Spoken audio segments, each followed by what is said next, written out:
Hey guys, welcome to the Health Babes podcast. I'm your host, Dr. Becky Campbell with Dr. Crystal Hohn. And today we have one of my favorite guests. She's been on our show before, Dr. Stephanie Estima, and she is the author of The Betty Body. It's a really great book. You have to pick that up. But we talked a lot today about our menstrual cycle and the different phases of the menstrual cycle and what exercise and diet should look like through those phases. We also talked about the benefits of growing muscle, how much protein versus carbs and you should be eating. We talked about oxalate intake because that's a kind of a big topic right now.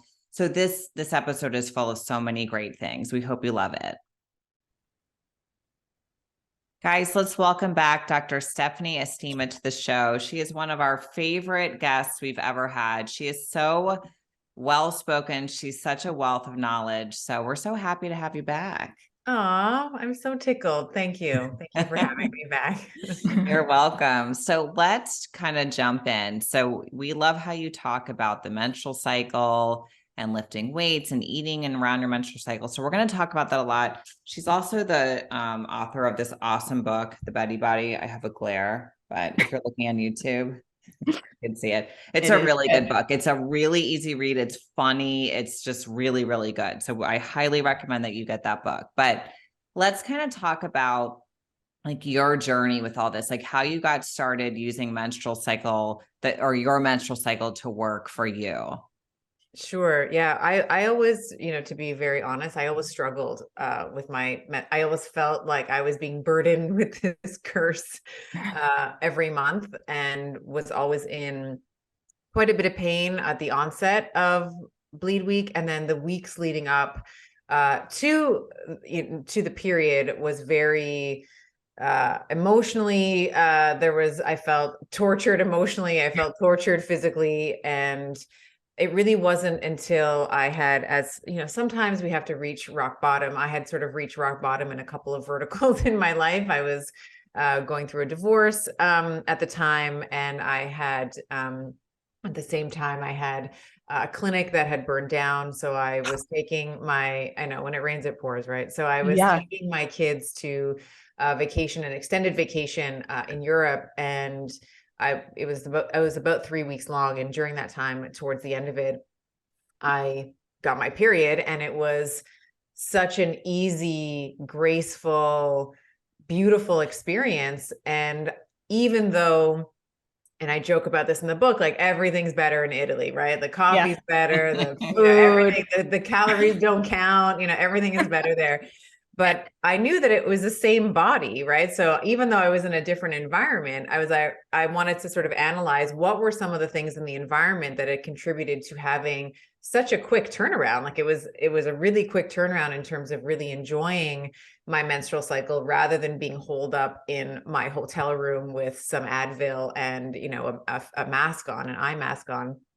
And then when I came back home, I wanted to deconstruct the environmental piece, but then also work to think about the nutrition and think about some of the other levers, the other lifestyle levers that I had at my disposal to be able to continue that. And at the time I was in private practice in Toronto, Canada, which is where I live. And I was already running a nutrition program. It was a ketogenic style diet, and I was already seeing patterns in my female and male patients. Like there was already differences between outcomes. Like men were having great experiences, dropping weight, increasing testosterone, all the sleeping like bosses, and my women were really struggling, even though they were eating the same foods. And this was very apparent in our husband and wife couples that were doing the program together. So again, same environment, manipulating the same variables or eating the same foods at home. The guy is dropping 10, 15, sometimes 20 pounds in a couple of weeks. And then she is maybe dropping a pound. Right? It's always like pound. That. Yeah. So those were sort of my early guinea pigs, myself and these women. I was starting to try to play around with their nutrition and sync it up with their menstrual cycle to see if there was anything there. And that's sort of how, the book and my body of work, that was sort of the birthplace of it, was the clinic. That's so amazing. And it's so true. Like with you going to Italy and you're in that relaxed state, probably sleeping, happy, you know what I mean? You're out of the environment and all things do get better. So it's something to definitely think about how much stress to, Sunshine, yeah, all walking the after things. my meals, Yeah, walking to the restaurant and smelling the food and taking your time, like all the things that I talk exactly. about, or I would talk about with my patients. And sometimes, when you point the finger, this is something that I've also recognized as a clinician. Sometimes when you say, what you need, Crystal, you need to meditate, Yeah. and you know what you need, Dr. Campbell, you need, Becky, you need to walk after your meals. Like it's Yeah. usually when there's one finger pointing forward, Yes. like Got to do three a pointing couple back at backwards. you, right? Yeah. Yeah. Well, let's unpack that a little bit. So let's get into the menstrual cycle and talk about some of the different phases for those that are unfamiliar. Sure. So you can generally split the menstrual cycle up into two phases, follicular and luteal. And when we say menstrual cycle, we're not just talking about periods. I think that a lot of people conflate those two words. So the menstrual cycle is in totality about that 29.5-day cycle. Follicular and luteal phases. Follicular is the first 2 weeks approximately. Luteal phase is the latter half of the cycle. And then you can sort of further divide the follicular phase into your bleed week, which everybody knows, right? We all know when we're on our period, and then that pre-ovulatory week. So in terms of a hormonal landscape, when we are in bleed week, a lot of the hormones that a lot of our anabolic or our sex hormones are very low. Estrogen's low, testosterone's low, luteinizing hormone should be low. The only hormone that we really see working or with any sort of clinical significance is follicular stimulating hormone, which is the hormone, as you might expect from the name, is working to stimulate the follicles. So there's going to be hopefully one follicle that develops, but that FSH is going to be higher in that first week. And then towards the end of that bleed week, towards the end of your period week, you're going to start to see some of these other sex hormones rise. So you're going to start to see estrogen making her big, mighty debut. Oh, you yeah. see this sort of like very quick, meteoric rise, if you will, of estradiol. Is primarily the estrogen that we see elevated in women in their fertile years. So that's E2 or estradiol. And we're also starting to see testosterone rise. And then after we see an elevated estradiol, we have about, estradiol will be elevated somewhere around 40 to 50 hours. And after that, we will see a surge in luteinizing hormone in that second week. And that's what is the precipice, if you will, that will allow for the follicle to release the egg. And that's ovulation, somewhere around the 14 to 16 day mark, if you will. We don't all ovulate on day 14, by the way. That's a fallacy. Yeah. Somewhere in the middle there, 14 to 16 days. If you're tracking your cervical fluid, you'll have a very good idea of when you do ovulate, because your cervical fluid, which is, I don't know how detailed do you want to get here? We're going to talk could about go into it, girl. All right. We Okay. like details. Okay.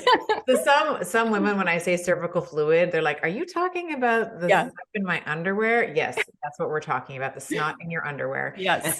So it will kind of change, right, over the course of your cycle. If you're tracking your basal body temperature, you'll see that there's a rise right before you ovulate, and you'll also see a change in your cervical fluid, where your cervical fluid, obviously not there when you're bleeding, but then as estrogen is rising, you'll see this sort of watery kind of secretions in your underwear that get more tacky and get more opaque. It changes with age, but the last day that you see that tacky, egg whitey, lotiony cervical fluid is usually the day that you've ovulated. So if the next day it sort of is looking more watery, a little bit less opaque, then you can pretty confidently, when you pair that with your basal body temperature spike, pair that and understand when you've ovulated. And ovulation brings us into the luteal phase, which is now all about waiting for the fertilized egg, whether or not you want that to be true for you. Your biology works to make that happen. So we see other hormones come into play, progesterone, pro-gestation, pro-pregnancy. Progesterone is starting to rise, and we will see that peak somewhere between day 19 and 20. Progesterone also drives up appetite, slows down bowel movements, slows down digestion. So a lot of women will report slower, like less BMs, less bowel movements, more distension, more gassiness, better sleep as well. It does work on the brain. It works on via pregnenolone, and works to activate GABA receptor, or the GABA neurotransmitter, which is involved in kind of feeling chilled out. So you'll have pretty good sleep. You should have pretty good sleep in that second phase of your cycle as well. You'll see a second rise in estrogen. And then at some point, your body's like, I don't think she's pregnant. So we got to get rid of this. We got to get rid of this endometrial lining and start again. So progesterone acutely drops, estradiol acutely drops. And then we see this ischemic death, let's say, of the endometrial lining, and then we shed it, which is what you see during your period, which is the shedding, like that blood is the lining of your uterus, essentially. So let's talk about that bleed week. So, that's probably one of the biggest complaints that people have. So what are some ways we can optimize our bleed week? In terms of nutrition, in terms of like feeling workouts, better. Yeah. Like what can we do nutrition. with nutrition, and what type of workouts should we be doing in that week?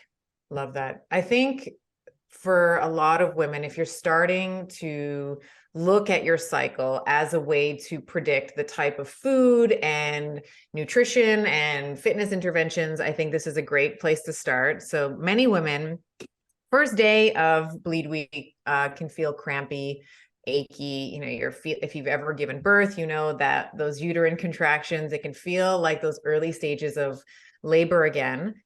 I personally often take that first day off. So I will have heating pads. I go for long walks. I think that just that nice rocking that happens when you're walking, of course, this is the chiropractor in me, we're seeing like that rocking of the sacrum. We're lubricating those joints, which is a lot of when I'm feeling discomfort on the first day or two. I usually feel it in the base of my spine. I usually feel it in my sacrum. So the walking really helps me.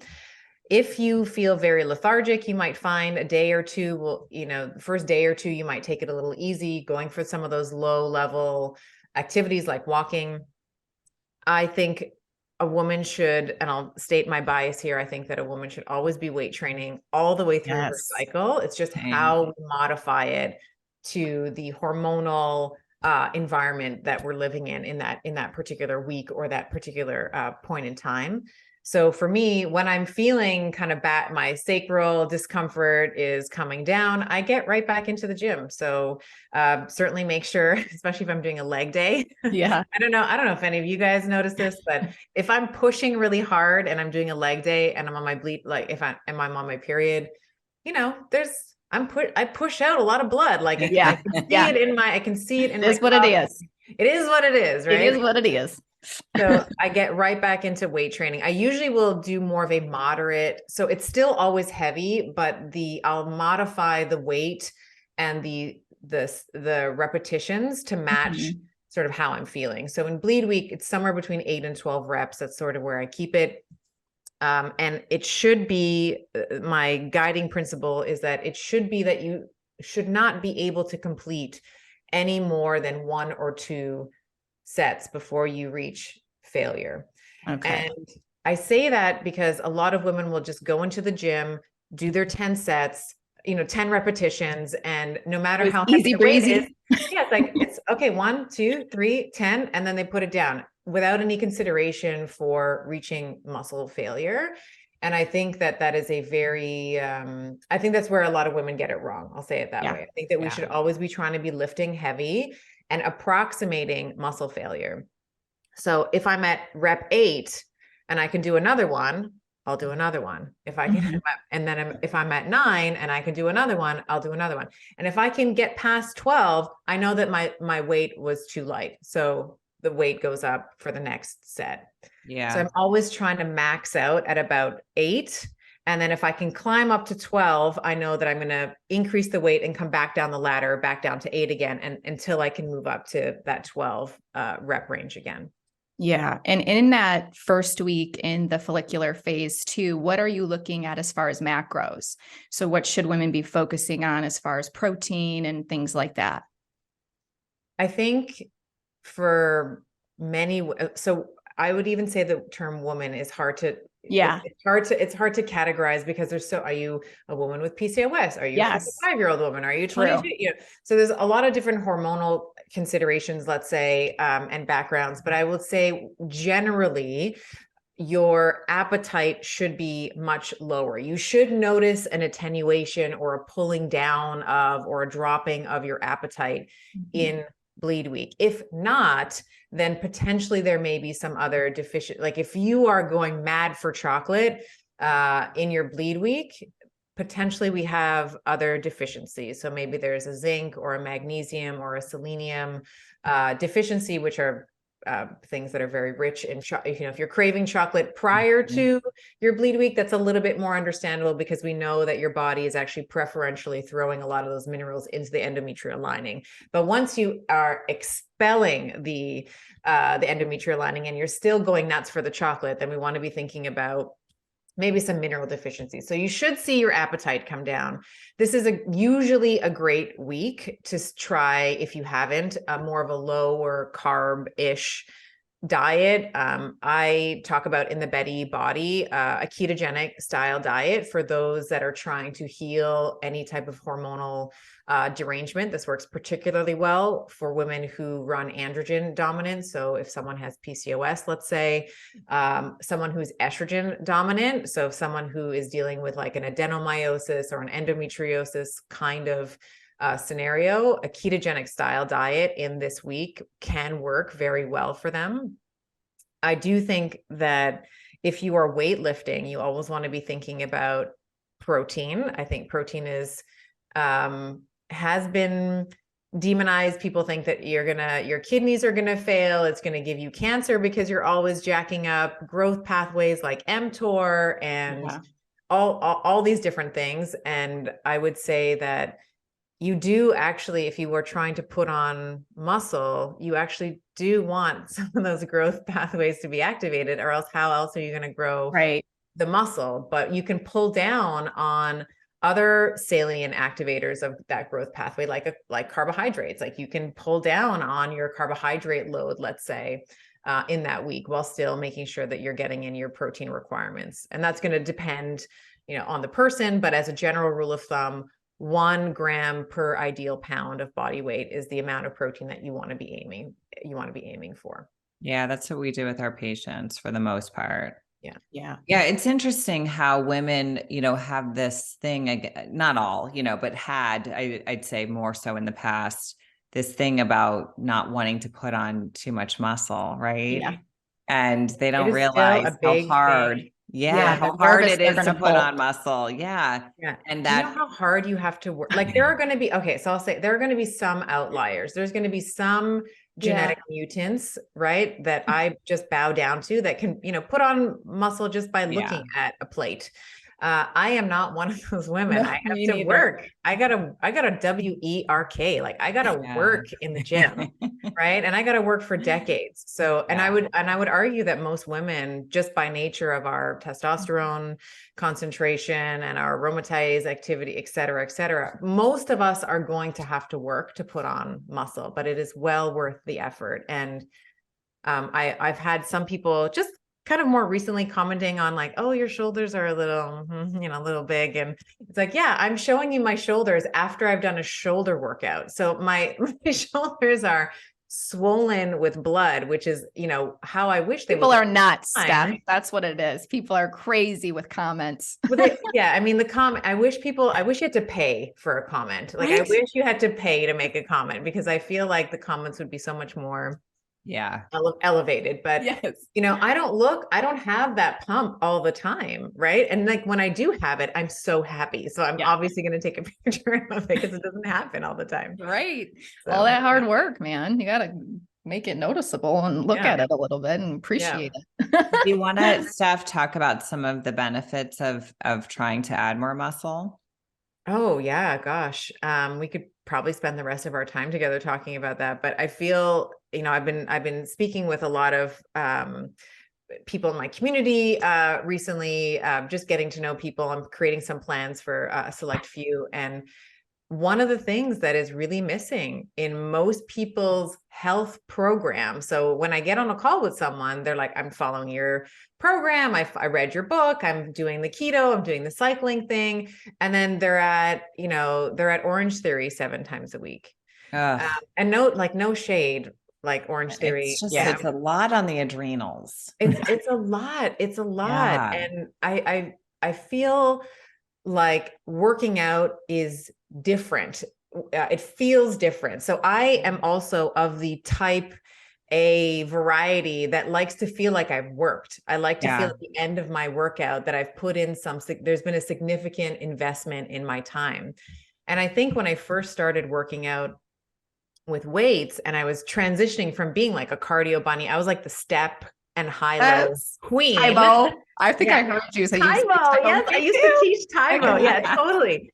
So when I was doing that and moving into more weights, one of the things I remember thinking about was, oh, this doesn't feel like it's as hard. Like I don't feel as dead, versus after, a Taibo or a step class, it was, I needed a bucket. Like I had pushed myself so hard. But the adaptations that you make when you put on more muscle, of course, are going to be, as we age. I know that you talk about, I know you must have talked about this in the past, where we tend to just, as a function of age, become more insulin resistant, right? Yeah. So even the muscle in and of itself becomes more resistant to the mechanical stimulus. So just with that, we know that we need to be trying to lift heavier over the arc of our lives, because as we become more insulin resistant, the first place that we see insulin resistance set in, if you will, is in the musculoskeletal system. So there's been quite a few interesting studies. Dr. Gerald Shulman, I believe, has shown that just one just one session of weight training can overcome insulin resistance in a type 2 diabetic. So you can imagine the compounding effect that might have when you're doing that 2 times a week, 3 times a week, 4 times a week, what that does to maintaining insulin sensitivity in the muscle and in the bones, which is 2 areas that we want to preserve as we age. We want nice, thick, dense bones, like thick cortical skeleton. We don't want that pockmarked osteopenic or osteoporotic presentation of the bone. And then we also want strength and explosive power in our legs. We want to be able to get up from a seated position. One of the things I used to always do in clinic, in taking a patient, was first, like level 1 was, can you get up out of a chair without using your hands? Most people could do that if they were under 50. It's like, great, now get on the floor and do it. Stand up without using your hands. I would say about half of the population under 50 could do that. And then the other half who could, I would say, great, now lie on your back and get up without using your hands. I love that. Yes. So that requires core strength. It requires proprioception in the lower half of the body, right? So you need to be able to have the ankle mobility. You need to be able to have knee mobility, tibial like you need to be able to rotate the tibias. Yeah. You need to be able to stand up, and you need to have explosive power in the glutes, the quads, like all the things that are going to get you upright and erect. So where was I going with this? Gosh, I can't even remember the original point I was trying to make. But what I'm getting at is, the more that we are focusing on driving musculoskeletal growth, the better we're going to age. So even if you're just like a vain woman like me, and you just want to look good in a bikini, right? Mm-hmm. It's going to make you look better in a bikini on your vacations, and wherever, if you're in the summertime and you want to wear a tank top, all that kind of stuff. And it's going to make you a better disposer of glucose, right? We know that muscles are the primary glucose disposal agent in the body, second only just by volume. Of course, the brain is a big glucose gobbler as well, but by volume, our muscles are larger volume than the brain. So if you're able to maintain that insulin sensitivity, you're going to age better. Your insulin resistance, your blood glucose markers, how hard your pancreas has to work, all of these things are going to be better. Markers of inflammation, like all the things. So and you feel so much better. When you're strong, and I've been into weight training my whole active life. I've always done that, but there was times where I went to like Orange Theory and stuff like that. I didn't feel well after that. It was too much. I feel really good after I weight train. Mm-hmm. Like I don't feel like I need to go like throw up or lay down and I'm like dizzy and all that. I feel like I did work, but I feel like then I can go do more, for the day, because I do it right in the morning. So, and it just makes you feel, in my opinion, so much better. I couldn't agree with you more. And I think as a woman, there's something really beautiful about feeling strong. Yes. There's so many points in our lives where maybe we don't feel strong, maybe mentally, physically. And I think that there's something really beautiful about getting out of your head. That's advice that I'm saying to myself as well, because I can be cerebral, getting into your body, developing an awareness of the way that your body moves. And then to your point where you say, when I finished my workout, I feel like I could go and do more. You feel like you just increase your capacity for life, right? Whether you're a mother, whether you're a wife, or you have people to take care of at work, whatever it is. I think that you just increase your cellular and physical and emotional and mental capacity to show up as the best version of yourself in all verticals. Yes, for sure.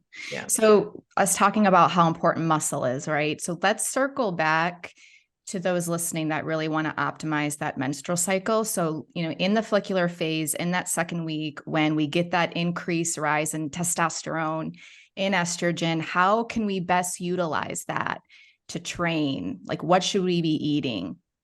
Great question. So I like to, if you were following a low carb-ish macro split in your first week, as you move and navigate into that pre-ovulatory or second week, I typically change the macros up. Myself, I like to have more protein and more carbohydrates and pull down on the fat quite a bit. So whereas in the first week, you might have been a 70-20-10, let's say, or a 60-30-10, something like that. The second week, I will often double both the protein and the carbohydrates. So protein is at about 40% of your total caloric intake. Carbohydrates, depending on your goal, will be around 20 to 30, again, like 20 to 30% of your total caloric intake. And then the remainder is going to be fat. And to your point around those anabolic sex hormones, so testosterone, anabolic growth hormone, estrogen, anabolic growth hormone. One of the ways that we can profit, let's say, off of the rise of those two hormones in that week is to increase our protein, because we're going to be driving chemically something called muscle protein synthesis, which is just kind of what it sounds like. You're synthesizing new muscle proteins. You do that with an increased protein intake. When you're increasing your carbohydrates, you're mitigating or you're attenuating muscle protein breakdown.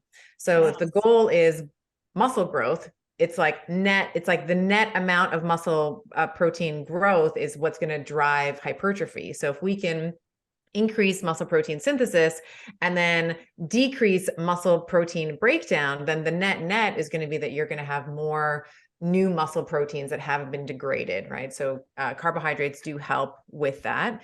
I would also say that in my own healing journey, I was, and I'll say this for all the ladies that I know are listening and they're like, oh my God, she said double the carbohydrates. Aren't I going to get fat with carbs? Because I know every woman is scared of carbohydrates after they've done an intervention like keto, where the primary lever that we've manipulated is we've pulled down on the carbohydrate, and they've lost weight and inflammation has improved and they feel good. And then I tell them, hey, now we're going to add in carbs. It feels sometimes like we're going backwards. And I just pinky promise, double pinky promise, pinky swearsies that that's not actually what I promise you're not going backwards.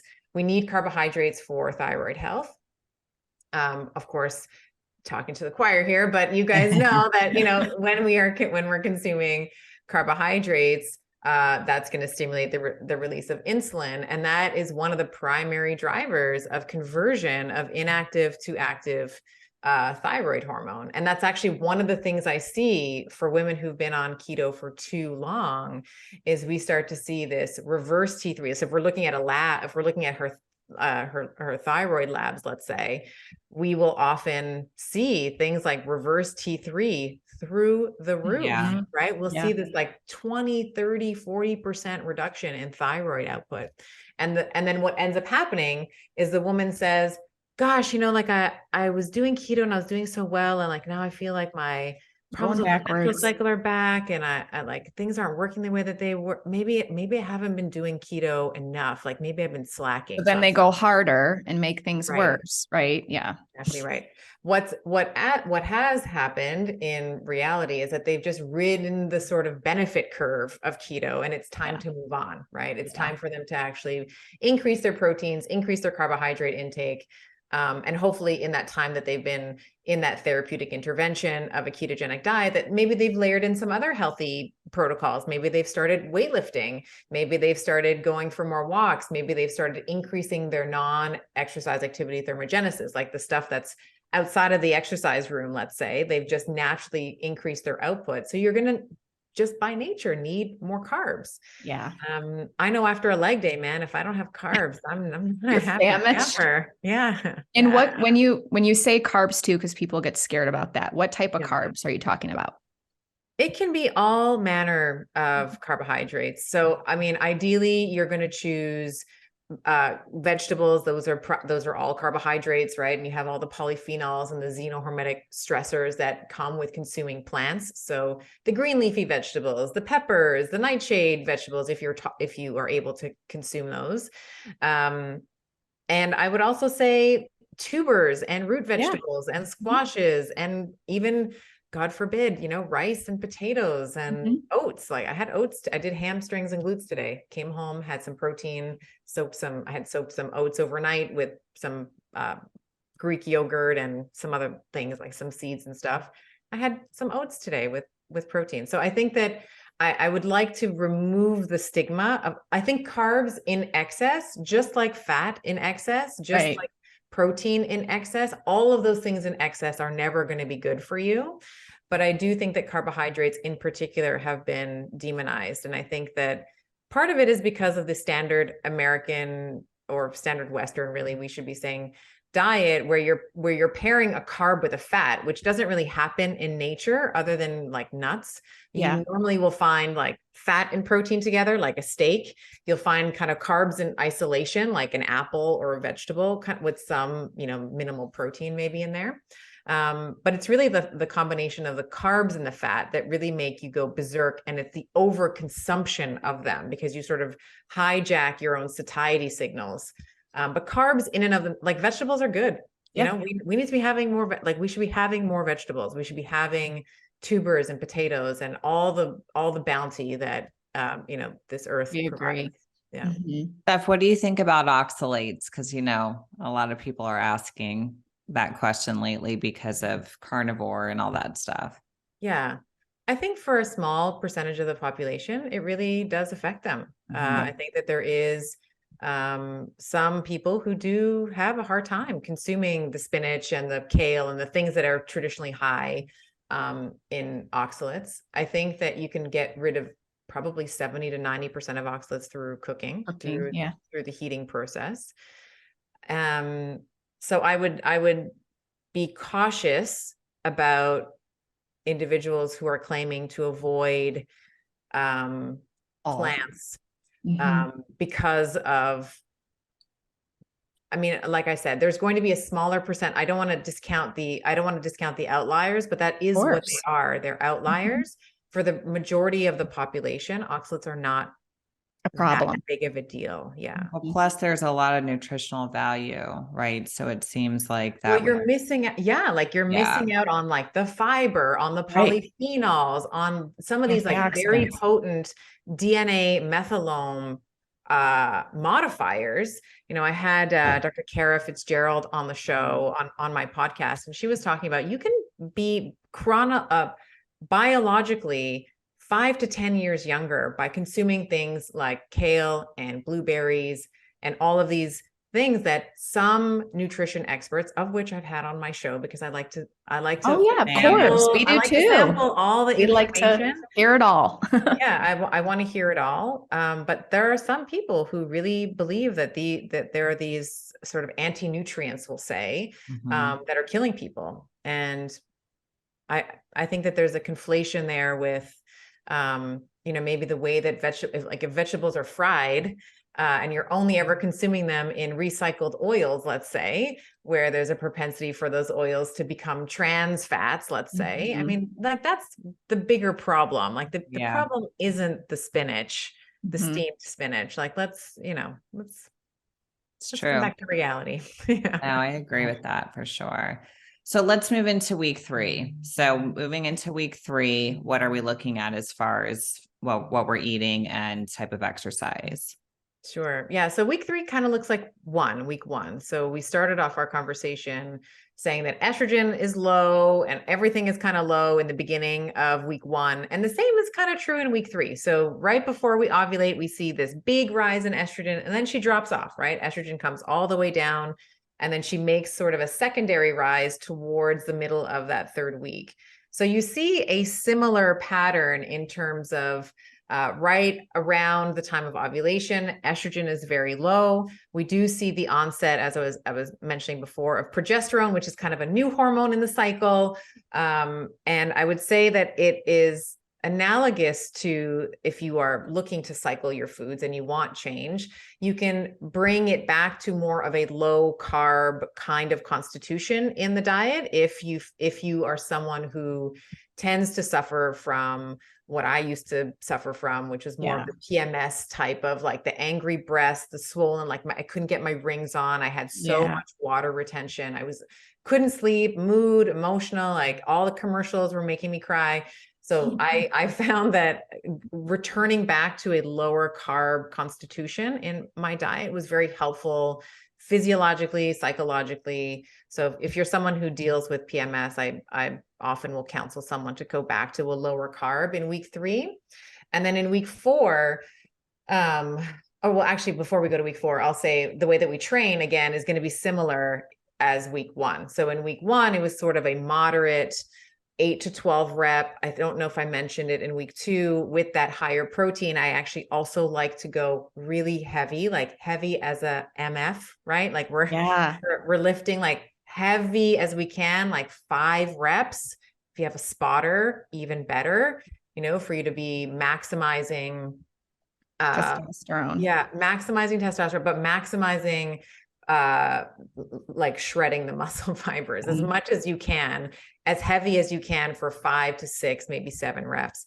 And then in week 3, it's that return to that moderate rep range again, 8 to 12. It's as heavy as you can go for 8. And if you can kind of climb up to 12, you need to go heavier so that you kind of come back down the ladder, start at 8 again, and then work your way back up. So 8 to 12-ish. And then in the 4th week, we've been talking about progesterone sort of rising in that 3rd week. It reaches a peak at about the beginning of the 4th week. So like day 21, day 22-ish. And then it's high for a little bit. And then there's that drop off that we described. So that point in time, for me, for many years was the worst part of my cycle. I was at peak inflammation. I hadn't been sleeping because I felt really, really hot overnight.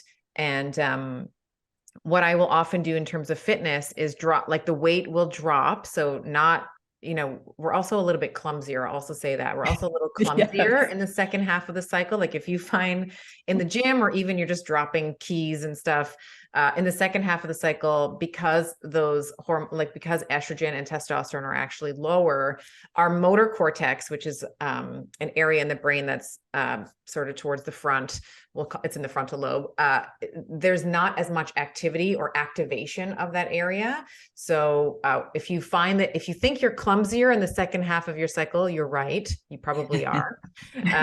And so in that fourth week, dropping the weights because we're a little clumsier, right? And then just increasing the reps. So I actually love, you can grow muscle at 5 reps and you can grow muscle at 30 reps, right? So, and the literature is very clear on that. It actually doesn't matter as long as you're bringing the muscle very close to fatigue. So if you're able in that fourth week, because you're not really feeling as great, you can drop the reps a little bit, but maybe you're doing drop the weight, but maybe you're doing 20 reps. Right? So every time that muscle contracts, you're releasing myokines, which are going to bring down inflammation. And it's not as hard of a workout, let's say, like you don't have to mentally prepare for the 400 pounds or whatever that you're racking on your hip thruster or whatever it is. So lighter weights, higher reps, higher protein as well, very satiating, helps with all the Haagen-Dazs cravings. Allow yourself the little cravings because it's normal, right? Yeah. And I would say increase total calories as well.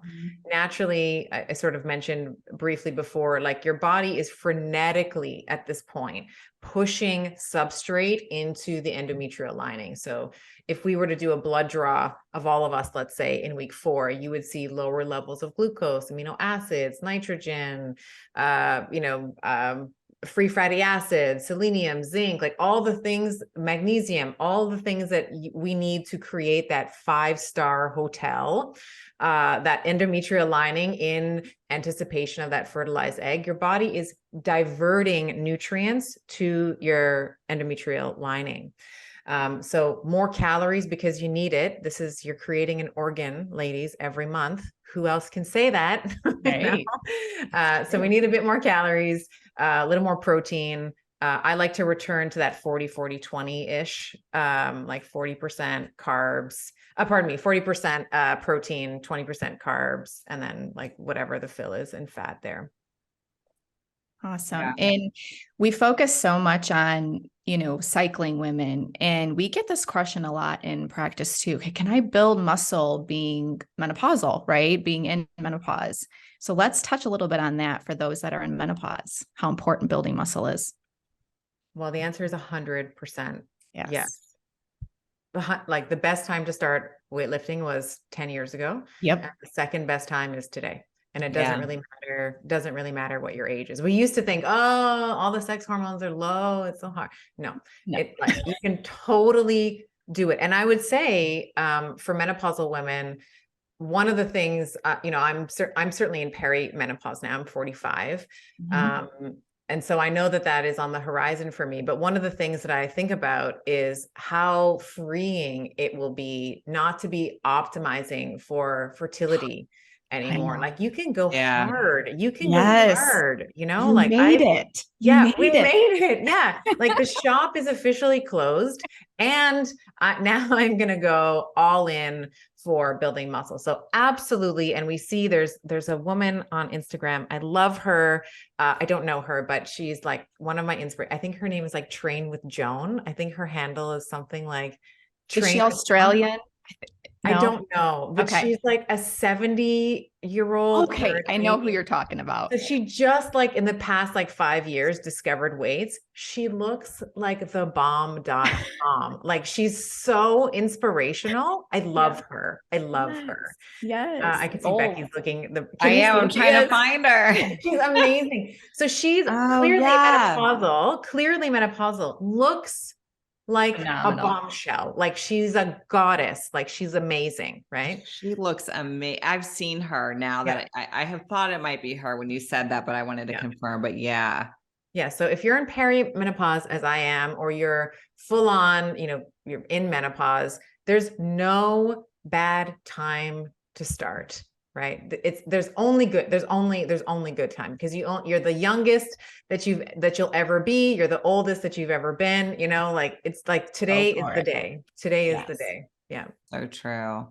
So, all right. We love you, Steph. And I really I love how you break this all down. So I'm really glad that you came on and did this, because I think that a lot of people just don't understand anything about the menstrual cycle. And some people think when you say menstrual cycle, you're just talking about bleed week. So I think for those who don't really know a lot, or even those who do know some, this is going to be super beneficial, because it really does matter how you treat your body and what you're taking in during the different phases of your menstrual cycle. So thanks for being so thorough and breaking that down. Oh, thank you. And if I can add one more thing, I get messages probably every week from 40-year-olds, 45-year-olds. They're like, I just discovered you, or I've just started tracking my cycle. Like, I can't believe this was never taught. So if you're in your 40s and this is completely new information for you, try not to be hard on yourself, because that's what we do as women, right? We're like, oh, how did I not know this? And it's like, well, because no one freaking taught us. So it's not your fault. And it's, I always like to say, it's like, you're exactly where you need to be. You have all, you came into this now for a reason. So if you're just hearing about tracking your cycle or changing the way that you eat or train or whatever, with your cycle, it's fine. There's no shame. You're good. It's so true. No one talks about this. It's been in the last few years, people have really started to talk about this more, and it's mostly on social media. Yeah. So thank you. It's such a pleasure talking with you ladies. Every time I get to spend time with you is time well spent. Well, we love your podcast. We were talking to Steph before you guys were listening, and Steph's one of the podcast. I don't listen to a lot of podcasts because I'm busy. So yours is one that I do listen to. So can you tell everybody where they can find you? Oh, thank you. Yeah, the show is called Better with Dr. Stephanie. So wherever you're listening to the Health Babes, I'm probably right beside them somewhere. It's called Better with Dr. Stephanie. You can find it on, iTunes, Spotify, and then we are spending a little bit more, or putting a little bit more attention to our small but mighty YouTube channel. So I realized at some point that I have 300 episodes, all video, and they're just sitting on my hard drive. So I'm trying to get them out onto the YouTube channel. So you'll see us every week. The YouTube episode will come out, and then we're also releasing sort of back episodes there as well. Awesome. Well, thank you so much for. And then on Instagram too. What's your handle on Instagram? Yeah, it's I'm the most active there. So it's Dr. first name, last name, Dr. Stephanie Estima on Instagram. So I try to post clips from the podcast, what's going on in my own life, in my stories, and just try to interact with my peeps there. So I'd love for you to drop in and say hi. Yes. Yeah. And you have a great Instagram, and don't forget to get her book. Her book is really, really good. It's a very easy to read, and it makes things really clear, and it's funny. I mean, it's actionable steps, which is amazing. And go back and listen to Stephanie on an earlier podcast. That was a great episode, and it's so funny because we talked a lot about the orgasm challenge in your book. Oh, yeah, that's and right. We were getting people writing us going we're doing the challenge. Yeah, these nurses and women that work together, like, all the girls in my unit or on my floor or whatever, God, we're all doing the challenge together. I love that. It's like, people ask me, oh, what's your anti-aging hack? It's like good sex. Yeah. Or with yourself, or with yourself, with a toy, or with a person. Good sex. Yeah. I love it. It's really true. It is. So that's your takeaway from today, guys. Go have an orgasm. I love it. All right. Thanks everybody for listening. Thank you, Stephanie, for being on. Thank you so much, guys. Thank you. Thank you guys so much for listening to this episode. And if you love this episode, please leave a review. It only takes a couple minutes. And you can find out more about us on drbeckycampbell.com. And you can follow us over at Instagram on @HealthBabesPodcast, @Dr. Becky Campbell, and @Dr. Crystal Hohn. Have an amazing day.